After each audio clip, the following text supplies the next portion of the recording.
प्यारे तलबा व तालिबात, अस्सलाम वालेकुम। उम्मीद है आप सब खैरियत से होंगे।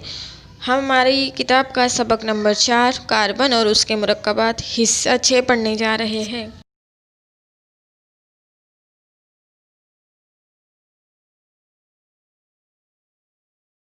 जो मादे हम आसपास देखते हैं और ज़्यादातर मादे जो हमारे आसपास होते हैं, जैसे मिसाल के तौर पर खाना, कपड़े, दवाइयाँ, किताबें और दीगर बहुत सारी चीज़ें जिसमें मोस्टली यानी ज़्यादा से ज़्यादा कार्बन मौजूद होता ही है, चाहे ज़मीन की सतह हो चाहे फिर वो फ़िज़ा का दबाव हो। इसमें ज़मीन की सतह में 2 पॉइंट और फ़िज़ा के दबाव में 0.03% कार्बन की मिक़दार शामिल होती ही है।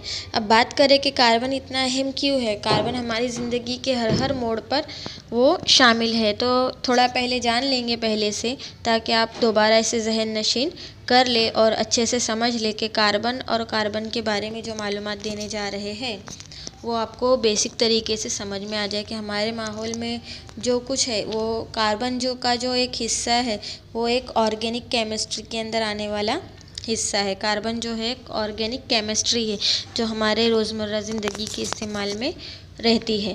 तो कार्बन जो है वो एक ऑर्गेन है और उसका कंसेप्ट जो है वो अलग है।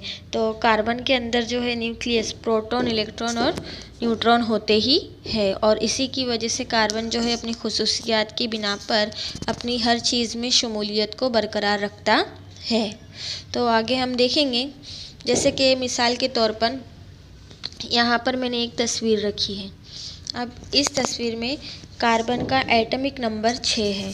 अब कोवलेंट बॉन्ड जो जैसे आप ये शक्ल देख रहे हैं तो समझिए मिसाल के तौर पर कि यहाँ पर इस शक्ल में जो लाल कलर में बताया जा रहा है वो प्रोटॉन है। यानी कि ऐसा समझ लीजिए कि लाल कलर की जो हिस्सा है वो प्रोटॉन,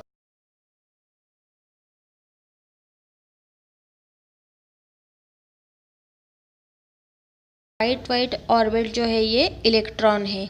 तो सिर्फ समझाने के लिए मैंने रखा है आपको कि जैसे कि ये 2 हिस्से हैं, 3 हर एक जितने भी 117 अनासिर दस्तयाब है तो वो 117 अनासिर के हर एक अपनी जो है इलेक्ट्रॉन की मदार यानी अपना कंपाउंड्स रखता है।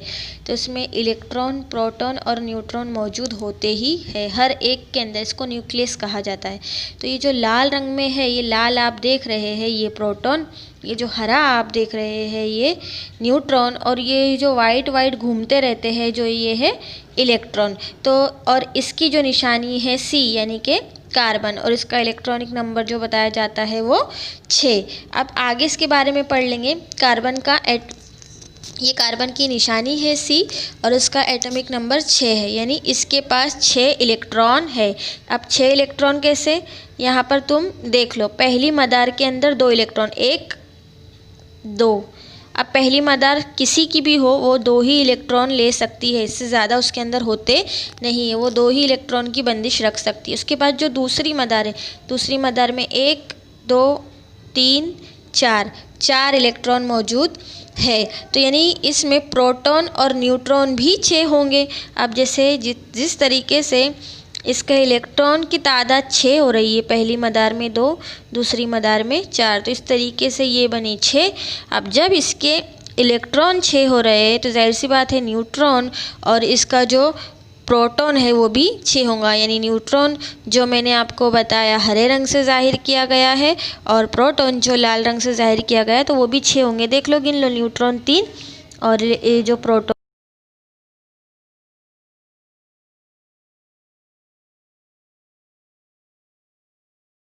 तो इस तरह कार्बन का एटॉमिक नंबर बनता है 6, जिसे C की निशानी से जाहिर किया जाता है। अब मतलब इसका ये हुआ कि इसमें इलेक्ट्रॉन और प्रोटॉन भी 6 मौजूद है। जो भी कीमियावी अदद होता है वो उसके इलेक्ट्रॉन और प्रोटॉन की तादाद होती है। यानी जब कीमियावी नंबर बनाया जाता है या कीमियावी अदद रखा जाता है तो कीमियावी अदद उनकी कौन सी बुनियाद पे रखा जाता है, तो उनकी बुनियाद होती है उनके इलेक्ट्रॉन और प्रोटॉन की तादाद।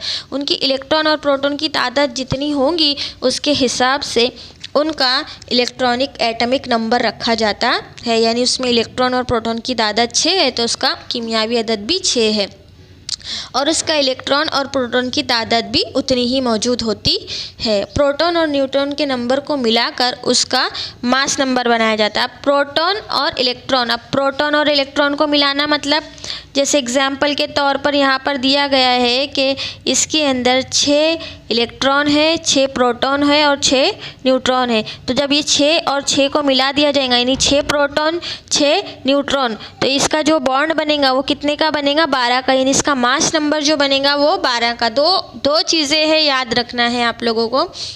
इनका जो इलेक्ट्रॉन नंबर होता है इलेक्ट्रॉन की और न्यूट्रॉन प्रोटॉन की तादाद पर से बनता है, और जब इनका मास नंबर निकाला जाता है तो इलेक्ट्रॉन और प्रोटॉन ये दोनों की तादाद को मिलाकर, यानी उनकी जमा करके और उनकी तादाद को जोड़कर मिलाकर उसका मास नंबर बनाया जाता है। जैसे शक्ल में आप देख रहे हैं, ग्रीन और रेड देख ही रहे हैं, आप दोनों को मिला देंगे जैसे कि यहाँ पर 6 + 6 तो इज़ इक्वल टू 12, यानी 6 इलेक्ट्रॉन 6 प्रोटॉन न्यूट्रॉन दोनों को मिला देंगे तो टोटल यहाँ पर कितने बने? 12। तो इसका मास नंबर जो हो गया वो क्या हो गया?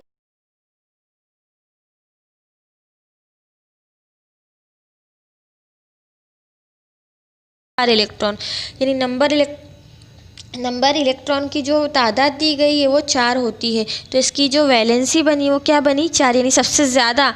अगर यहाँ पे एग्जाम्पल के तौर पर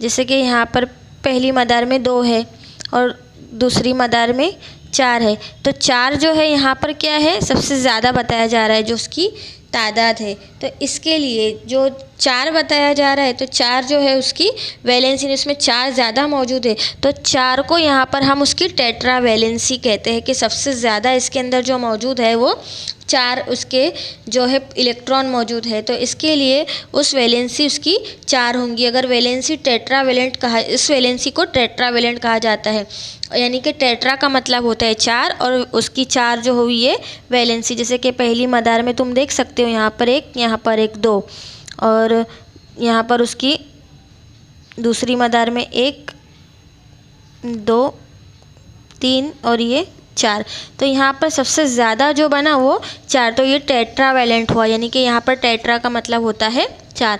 तो इस तरीके से ये टेट्रावेलेंसी इसकी 4 होती है, तो इसीलिए टेट्रावेलेंट कहा जाता है। और इस तरीके से हम किसी की भी बना सकते हैं, कोई भी, जैसे कि सोडियम है, मैग्नीशियम है, लेकिन कब?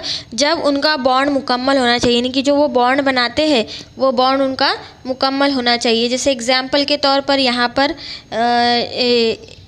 एक जैसे कि मैं आपको बताती हूँ, यहाँ पर जैसे Na है। अब Na क्या है? सोडियम। अब उसका टेट्रावेलेंट देखने जाएंगे यहाँ पर, तो पहली मदार में 3, दूसरी मदार में 8 और तीसरी मदार में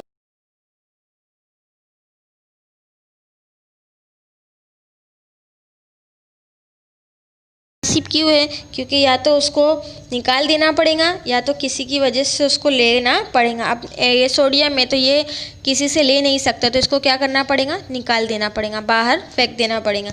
अब ये जब निकाल देगा तो यहाँ पे इसकी 3 8 की सीरीज़ बन जाएंगी। तो इसलिए कार्बन जो है ये इसके अंदर 4 मुकम्मल मौजूद होते हैं, इसके लिए इसकी टेट्रावेलेंसी इस तरीके से बनाई जाती है।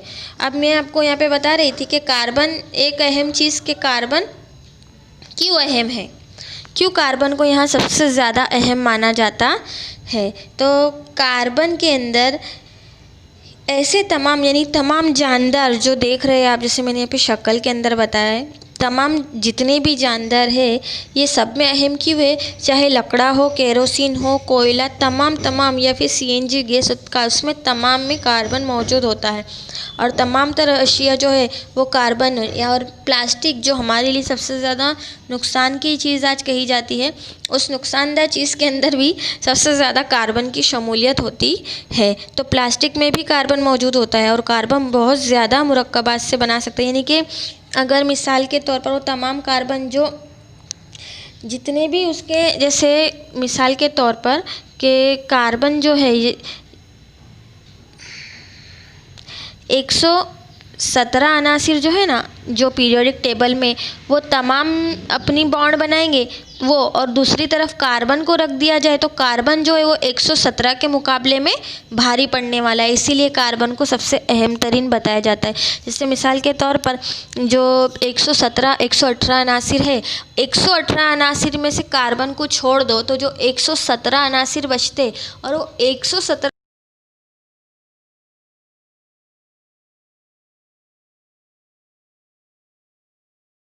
जितना कार्बन सिर्फ एक मुरक्कबात के साथ मिलकर बना लेता है। तो कार्बन के अंदर बहुत ज़्यादा ताकत मौजूद होती है, बहुत ज़्यादा मुरक्कबात वो बना सकता है, और तमाम मुरक्कबात जो है वो तमाम एटॉमिक नंबर के ऊपर वो भारी पड़ता है, इसीलिए कार्बन को सबसे अहम तरीन जुज़्व माना जाता है। मैंने बताया ना आपको कि 117 अनासिर आपस में मिलकर जो तामुल करके मुरक्कबात बनाएंगे वो अहम नहीं होगा जितना कार्बन एक अकेला किसी के साथ शरीके गिरफ्त करके, यानी एक अकेला वो जो सब पर भारी पड़ता है, जो वूल एंड सूल बोला जाता है ना, एक जो सब पे भारी होता है, वैसे ही तो इसी तरीके से कार्बन जो है एक के साथ तामुल करेगा तो वो 117 को मात दे सकता है। तो कार्बन जो है जहाँ पर वो एक का अकेले का तामुल इतना भारी है, जो 117 अनासिर आपस में मिलकर जो बॉन्ड नहीं बना सकते, जो कीमियावी मुरक्कबात नहीं बना सकते, वो कार्बन आपस में मिलकर अकेला बना लेता है। तो इसीलिए कार्बन को दुनिया का सबसे अहम तरीन जुज़्व माना जाता है कि कार्बन हमारी ज़िंदगी का सबसे अहम तरीन जुज़्व है, और कार्बन जो है अपने अंदर एक मुकम्मल शमूलियत रखता है। जैसे इसकी जो टेट्रा वैलेंसी की के लिए वो अपने आप को सबसे अहम माना जाता है। जैसे कि यहाँ पर उसके अंदर 4 इलेक्ट्रॉन जो मौजूद है, वो 4 उसके अंदर उसकी खुद की शमूलियत में आता है। तो आज के लेक्चर में इतना ही पढ़ेंगे, इंशाल्लाह कल हम इसके आगे का लेक्चर देखेंगे। आज के लेक्चर में इतना ही। वीडियोस मुकम्मल देखें और ज़्यादा से ज़्यादा वीडियोस देखने की कोशिश करें। अहम नुकात जो है नोटबुक में नोट डाउन करते चलेंगे और चैनल को सब्सक्राइब करेंगे। अल्लाह हाफिज़।